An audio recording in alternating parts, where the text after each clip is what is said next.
Good morning. Hope everybody enjoyed that first strategy stage.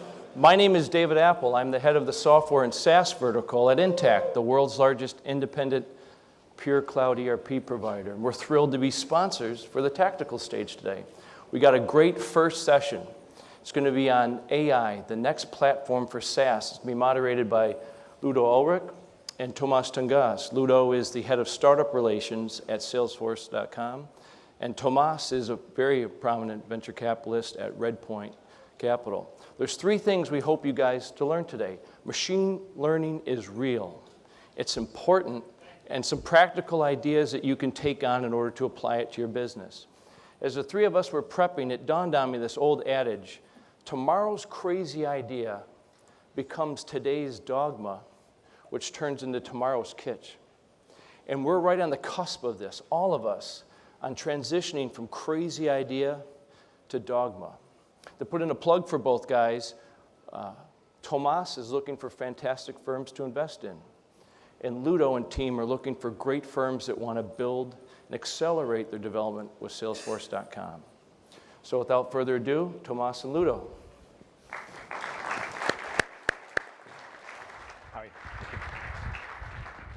Thank you so much, David.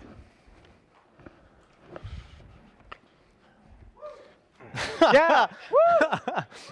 Oh, that takes the nerve, the edge off the nerves. Thanks. Hi, everybody. Welcome to AI's new platform for SaaS. It's a pleasure to be here. My name is Tom Tunguz. I'm a venture capitalist at Redpoint. Redpoint is a venture capital firm based in Menlo Park. We invest in seed, early, and growth stage companies. We've funded about 434 companies. We have about $4 billion in assets under management, and we've been lucky to have 136 IPO and M&A. The most recent of which you heard from earlier this morning is Jeff Lawson. These are some of the, let's see, here we go. These are some of the companies we've been lucky enough to partner with in the as-a-service space. Today's talk is on a topic that I'm really passionate about. When I was in college and grad school, I studied machine learning, and when I was at Google, we also did a lot of machine learning. And the world of machine learning has changed tremendously in 2016. And let me tell you about why I think it's going to be so impactful for SaaS. In 2016, it was hard to avoid machine learning. We saw Lee Sedol, the best Go player in the world, be defeated by AlphaGo, a Google algorithm. We saw the advent of the first self-driving car. And then we also saw more than 10 million Amazon Alexas put into consumers' homes. And that's just in the consumer world. The challenge with machine learning in 2016 is that every startup that comes in to pitch at Redpoint now says, hey, we're an AI company, hey, we're an ML company. What does it really mean to be an AI or an ML company? And I'm only going to use ML because I don't really believe in the term AI. Machine learning is really simple. All it does is it teaches a machine to find patterns in data. And there are 4 things that you can teach a machine to do. If you used Waze today, you ran through an optimization algorithm. What's the fastest way to get to the Pearl, which is a nightclub? The second thing you can do is you can do object identification. If you take a photograph of a cat with your telephone, how quickly can the computer tell you whether or not it's a cat? The third way you can use machine learning is anomaly detection. This is most prevalent in security and also in anti-fraud cases. So I have a $10,000 charge on my credit card for buying a piano yesterday. It's clearly, I don't play the piano. It's clearly a fraudulent charge. And then the fourth thing that you can do with machine learning is segmentation. So here, if you're a very avid user on Farmville, you might segment the user base and decide to treat the whales differently. You could do the same thing for a SaaS company. Given that all these technologies are more than 30 or 40 years old, why is there so much recent buzz about machine learning? What's happening is a convergence of 3 different major trends that have been in the works for those 3 decades. Really cheap compute, more data storage than we've ever seen before, and advances in algorithms. And the key trend is something that everybody is calling deep learning. So neural nets, I studied them in college. They've been around since the late 1970s. And neural nets do something that we've never been able to do before, and they're a consequence of that convergence that I just talked about. To break down machine learning really simply, there are 2 different steps inside of it. The first is feature selection, and then the second is model tuning. When I was at Google, the data engineers working on machine learning algorithms, they were doing the first part by hand. the feature selection. That's picking the columns in the Excel spreadsheet that you're going to use in order to create an equation to predict something, optimize something, segment something, whatever it is. The second part is the model tuning. That's taking the huge amounts of data, putting it through the algorithm, and figuring out which of the algorithms that you're trying are the most effective at getting to the result that you want. So feature selection for this cat, that might be like, the angles of the ears or the shapes of the eyes, that kind of thing. The big advance in deep learning, basically, is that deep learning automates both processes. Now you can do everything in a computer. And the results that have come out as a consequence of these advances are fundamental. Let me walk you through three. Google has a product called WaveNet. It's a computer that speaks so well that no human can tell it's a computer. Microsoft released some research in 2016 that a computer can understand human speech as well as another human. And Google released a machine translation algorithm that will translate from English to any other language, even if it's never seen that language before. Those are fundamental machine learning advances. And this is not the kind of simple linear regression stuff that we've been doing for decades. And so this kind and this scale of innovation is really going to impact the startup world. Let me walk you through a few ways that we're thinking about it. The first, we were lucky enough to partner and announce an investment in a company called Chorus yesterday, which is leveraging a lot of these speech recognition and natural language processing advantages to analyze conversations for salespeople and help them sell more effectively. In the insurance world, we saw a Japanese company lay off 30% of its claim staff because it's being replaced by an algorithm. And there's a British company that allows you to take a photograph of the accident that you just had in your car, and the machine learning algorithm will tell you exactly how much damage you've done to the car, and the insurance company will pay you that instant. In the world of logistics, everybody knows this example. There's a truck that drove across Europe entirely by itself. We're seeing self-driving Ubers. In the world of construction, there's a robot that lays brick 3 times faster than a human. In the world of medicine, algorithms are looking at radiological scans and detecting Parkinson's and cancer at far greater accuracies than a human ever could. In the world of agriculture, a young farmer's son is using TensorFlow in order to mechanize his dad's cucumber farm and categorize them for less than $1,000. So the big theme about machine learning is it's going to change the world of SaaS, because all of a sudden, it's not just the machine learning innovations will happen in the core categories that we've seen in the past. Those horizontal companies selling to customer support, customer service, sales, product. But it's also going to broaden out SaaS. We're going to see an expansion in the world of vertical SaaS. And these are just some of the examples. All of a sudden, all these offline industries, the key processes are going to be revolutionized. And that's a huge potential for innovation, the scale of which is similar to the mobile phone and cloud. That's how big of a wave we at Redpoint think it's going to be. And in order to prosecute this strategy, we have 5 different precepts about the kinds of companies we want to invest in. The first is we're looking for companies with proprietary access to data. The algorithms themselves are not that innovative, they're not that closed source. So the company that's going to really innovate is going to need its own data set to be able to train its own models. The second is we are not interested in platforms. Google, Microsoft, Amazon, they will be releasing the APIs that lots of companies will be building on. Competing with them, you may want to compete with them, but we will likely not invest in that because it's a very challenging go-to-market strategy. What we're more interested in are machine learning applications that solve an end-to-end problem where a customer can say, this is generating me more revenue, this is reducing my cost. The third is a machine learning innovation in and of itself is not enough to generate substantial customer demand. It has to be able to change the go-to-market. The trope that we use inside of Redpoint is we're looking for a fundamental technology innovation that enables a go-to-market advantage. The fourth is we're looking for experts in the field.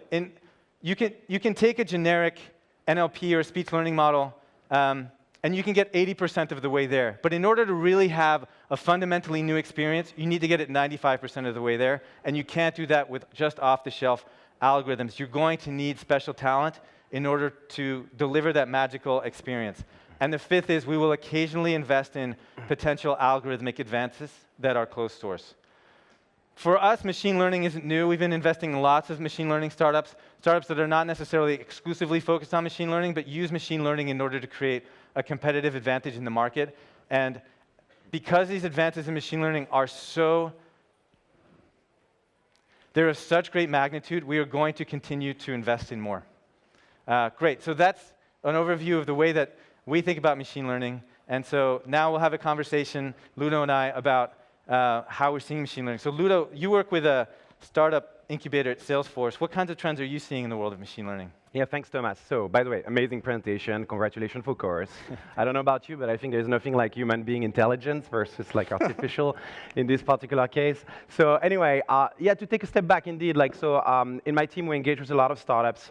And so, it's separate from the M&A efforts. I've seen Relate IQ, it started there. We invested as a company, as Salesforce, in many, many companies and acquired a lot of companies. Companies like Relate IQ with a product, as well as technologies who have more like kind of almost lab technology, like MetaMind, like Prediction.io, like Beyond Core, Implicit. So we've been really active. My colleagues have been very active on this front. On the ecosystem development side, with activities like the incubator, Salesforce for Startup, all those activities, we really agree with what you put on the slide. Like, it's all about the go-to-market and basically revolutionizing like the scenarios and the use case for customers. Like, we're on the tactical stage. It's basically trying to make something like, improve the productivity. A lot of people talk about AI as the new UI, so how we make that experience better. So personally, and we actually just reviewed like the next batch. We'll announce very quickly the next batch of the incubator focused on AI.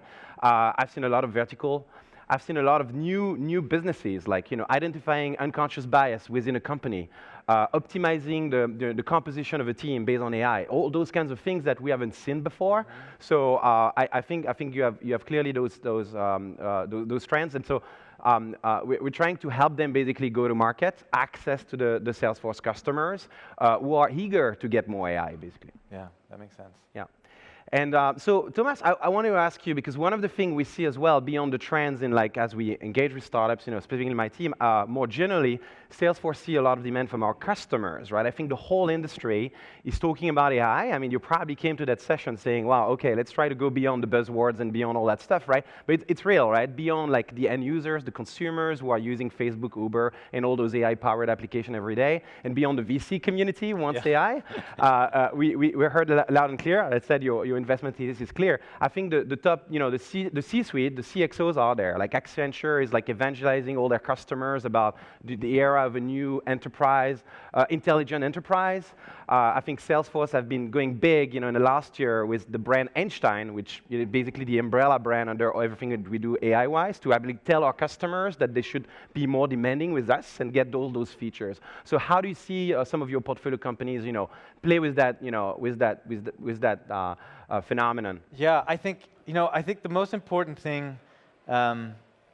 So maybe I'll tell it in the form of a story. So I've loved speech recognition for a long time, and about 3 years ago, I bought Dragon's Nuance, and I started dictating all my emails. Yeah. And I started noticing that I was 2 to 3 times faster dictating than I was typing.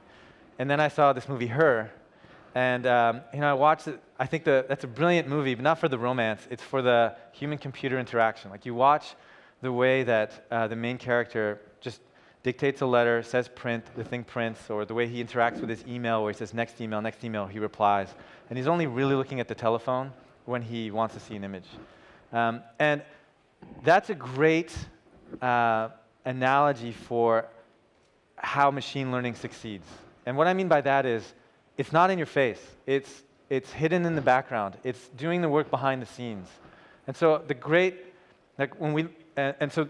that passion for voice recognition technology was what led us to spend a year looking at different companies taking advantage of voice recognition and natural language processing, and that's what ultimately, why we invested in Chorus, because they can analyze conversations in real time and help salespeople sell better, and that's why we're so excited. And for me, that's a great example of how, because it's a seamless experience. You just dial into the call, and then all of a sudden you get value. You don't see the machine learning. You don't feel the machine learning. It doesn't feel like a different product. But what's happening is the product is giving you that magical moment. It's telling you, here's the battle card. Here's the case study. Here's how I handle that objection. You should be talking slower. You should be talking less. So that's what we're looking for when we're looking for companies. We're not looking for companies where people are even beating you over the head. In fact, One of the things that we were talking about and getting ready for this was a really great point that you made, Ludo, which is, can you pitch your startup without saying machine learning? Yeah. And what that means is you're not focused on the technology, you're focused on the value proposition. You're focused on why the customer is going to care about it, why the buyer is going to be promoted. And that's the key. And yes, the technology is there, and yes, it's going to be a fundamental transformation, but you can't lose sight of the fact that you have to deliver ultimate value to the buyer. Yeah.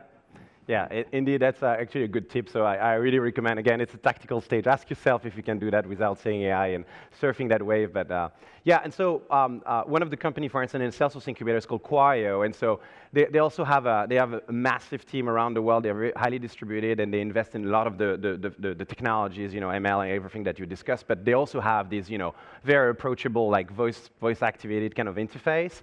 So again, coming back to AI being the new UI, how do you help coach the companies in your portfolio, the one you talk to basically keep it super simple, approachable, etc., in the way they build their pitch, whether they're in the portfolio or they're pitching to you? What could be a tip that you give them outside of the one? Yeah, we have this fear that's created by Hollywood about AI. Yeah, yeah. And we have an annual investor meeting every year, and one of our partners is Andy Rubin, and Andy Rubin created Android. And he brought one of the Boston Dynamic dog robots. Have you guys seen this thing? It runs 40 miles an hour. It's exactly what you'd see in a post-apocalyptic film. And there's this video where they're testing it, and there's a human that's hitting it with a hockey stick as hard as he can, and he starts kicking it, hip checking it. And Andy gets up and he says, "This is why they will rise up. They never forget." Right? It's like the whole Westworld thing. And good storytelling. Yeah, that's a completely irrational fear. And whenever anybody interacts with AI, they have that fear somewhere inside of them. And so now, when I was interviewing PMs at Google, we would constantly see people who had studied human-computer interaction. And now there's a new field. It's no longer human-computer interaction, it's a human-robot interaction. How do you get a machine learning algorithm to interact with somebody so that they're not afraid of it? Right? Yeah, not being afraid of it. So it's funny you say that because, in a lot of the companies I interact with, another one is Nova.ai. And basically, it's as simple as they help you draft a sales email, and the clear impact is that you have 5x the open rate. So it's pretty down to earth. It's more productivity, basically, doing simple things. So do you have example of that? Again, to try to dumb it down and try to say, okay, it makes it approachable. It's not the robots. Yeah. It's actually just a core component of what you're doing. Well, the key thing in human-robot interaction is you have to set the expectation, right? You can't say, hey, this is a chatbot that is going to be able to answer any question that you could possibly imagine in an intelligent way, right? And if you do that, what's going to end up happening is the user is going to use it once, figure out its limitations, and then say, hey, this doesn't work with my mental model of the world or how a robot should work, and so they'll stop using it. And so this is particularly relevant in the chatbot world. The reality is there's a limited syntax that you can use to interact with a chatbot for it to be effective, and you have to train people. And people are becoming more sophisticated. We're all getting to the point where we use Google more effectively. We're more comfortable with command line interfaces. We're using text message on a daily basis.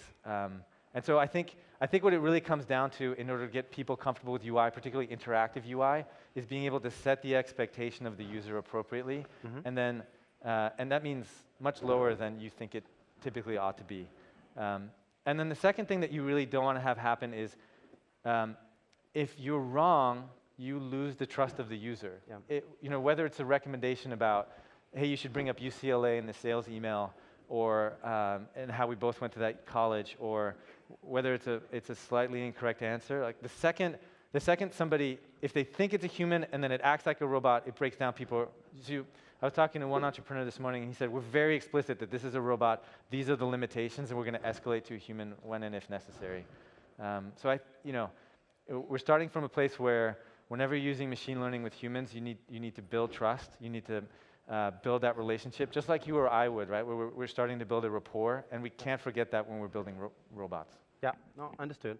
Cool. And so another thing is like we keep hearing about AI from all the big players in the industry, the Google, the Facebook, the Microsoft, Salesforce. We do a lot of moves, right? So what's your suggestion to the founders you work with in terms of buying, building, etc., and building team? Because talent is scarce as well. Yeah. So maybe some tactical, practical advice to the founders here. Yeah, I think it's awesome that these monoclouds are building all these AI algorithms. They're publishing all this research. They are offering it to startups for pennies on the dollar. You can start with an NLP algorithm, for free. And what's going to end up happening is that layer is increasingly become commoditized. And so for a startup, the way to think about it is, what value can I add on top? And that's, in the 4 and 5 investment parts of our strategy, one is experts in the field. Like you need to continue to be able to add value on top of the monocloud platforms in order to have a sustainable competitive advantage. So you have to assume like generic NLP or generic automated speech recognition is commodity and everybody has it. And so the question is, okay, given that, what is it that I'm going to do next? Yeah. Cool. Specifically around data, right? I mean, AI without data doesn't exist. So, that's why a lot of companies want to deal with our customers' data. So you mentioned in your investment thesis that, you care about proprietary data. Can you elaborate a little bit? What kind of, again, where do you get that as a founder? Where do you get, unless you have that unfair advantage, Yeah. We've probably seen 2 key strategies in creating proprietary data. The first is creating it yourself. Yeah. So you build a workflow application, and by virtue of people doing work within this application, they generate a data set that you can then mine that becomes proprietary. That's a really good strategy. The challenge in the short term is that data set needs to be really big in order for many of these algorithms to work. So you can't really offer a whole lot of ML features right out of the gate. You have to be patient. But it does make sure that the core value proposition of the workflow product is on the money.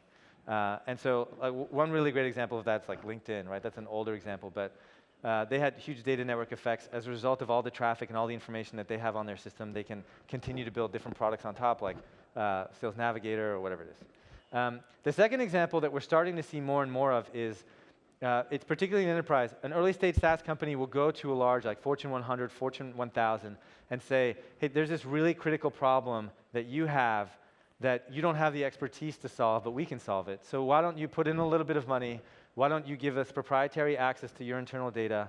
And then we will build a system that isn't necessarily built to suit for you, but will definitely benefit you, but that we can scale across. And so this is happening a lot in the Internet of Things world and the construction world. Caterpillar's made a substantial investment in a Chicago-based company where they're doing analytics on top of sensors for all these equipment for predictive maintenance. So how do you repair a Caterpillar excavator? That kind of thing. Or we've seen a recruiting company that partnered with lots of Fortune 500s to get access to their hiring, recruiting, and promotion information so that they can change the way that the applications, the job requisitions are written. And so if you can start with that kind of corpus out of the gate, then what you can do is you can offer those ML features right out of the start. Those are the 2 strategies. I'm sure we will see other strategies. One that we haven't seen yet is a cabal of startups getting together and sharing information across. But who knows? Right. So not to get too much into a political thing, but I think AI can also help a lot, as I said, create like a composition of a team or, identify unconscious bias, maybe help us like do a better immigration, identifying all those things. So hopefully AI will help us in many ways. Can you just predict, we're running out of time, like, okay, we have this panel on AI today. I think no startup here is probably defining themselves as a mobile cloud startup. So probably next year they won't say mobile cloud AI. So what do you think we're going to talk about tomorrow, right? I think a year from now we'll still probably be talking about machine learning. Okay. I think we're in the world of, there are very few SaaS companies that use machine learning at scale. And I think maybe next year we'll be talking about the first handful of them that are 10 or 15 million in ARR. And we're going to be trying to dissect how it is that they got access to their data set. What was the team composition? What was the kind of expertise they needed? How did they translate the technology advantage into a go-to-market advantage? Because that's the part, that technology advantage into a go-to-market advantage, it's still not clear. Like, let's say you create the next version of Zendesk that's got a whole bunch of ML. It's not necessarily that technology, that Intel Inside technology is going to all of a sudden reduce your cost of customer acquisition relative to an incumbent. And so, next year we'll be talking about those strategies, I think. Great. So let's finish with a tip. Again, I start to let you think about it. Like again, I think we see all of customers like trying to reinvent themselves. As I said, like the C-suite is being educated by all the key players about the fact that AI is going to transform their business. That's the new way they need to engage with their own customers, you know, with like personalization at scale. So I think this is a great opportunity to come in. It's always hard for startups sometimes to sell to large accounts. You know, you can probably build an ecosystem like Salesforce and try to leverage access like marketplaces like the App Exchange. But I think this is the time trying to go beyond the buzzword, help those customers reinvent their own experiences. Again, I'm going to say one more time, AI being the new UI, how can all those big accounts basically have, using that technology, you know, a very disruptive, you know, kind of approach. So, you know, really take your chance. It's now or never, basically, with large companies. There is demand, and we're evangelizing that on your behalf. Yeah. Great. So in closing, thank you very much to Jason for inviting us. Thank you for coming to this session.